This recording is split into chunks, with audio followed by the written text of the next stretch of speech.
Khasi Hills Autonomous District Council negasngi palai kala Hiar jurip biang yaga Khasi Heritage Village kabadan hamau plang penpej bakijing tray ki bidang pentrei hakani kacaka kindep no ahapo kapor shwa ban penlong yaga Monolith Festival.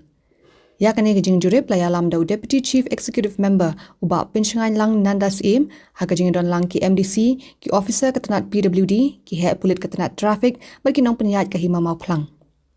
Laban kedua hang ni baka KHADC haringkat kajing kersan jong katanat tourism kin penlong ya ke Monolith Festival haka nyau tarik pratarik bat khandai tarik ubenai leber.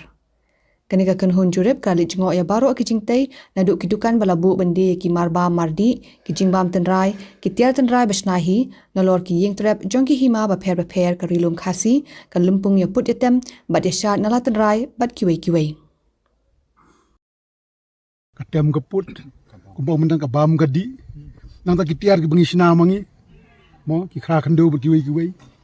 mendai tang kata mo ki babun ki benta ki bangi haban showcase ni ka konsep ki long badi ban long season ka intention ka long ban long man ubnai Oktober repetitive maga usul ka long concern of fun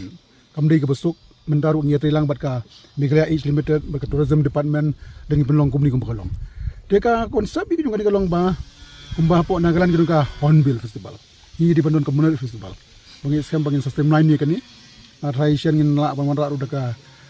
bill ke bede bat ka conservation promotion na ka benda ki culture ke jongi anlong mandatory banlong season system whatever executive committee kadi ka kam di ka di yung ki ban penlong ka festival mahadu mentang mak ban showcase hadis the same place bongi ba alan mentani kong davi ba mak sunti ni ignor wai ba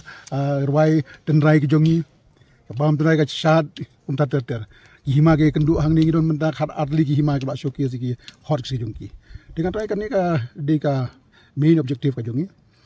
but ni hingsta ba kar meeting dengan ngi ngat ki traffic police ngai ekran lang la ola na PHC na PWD baru ko ngi ajan complete ki infrastructure ki jongi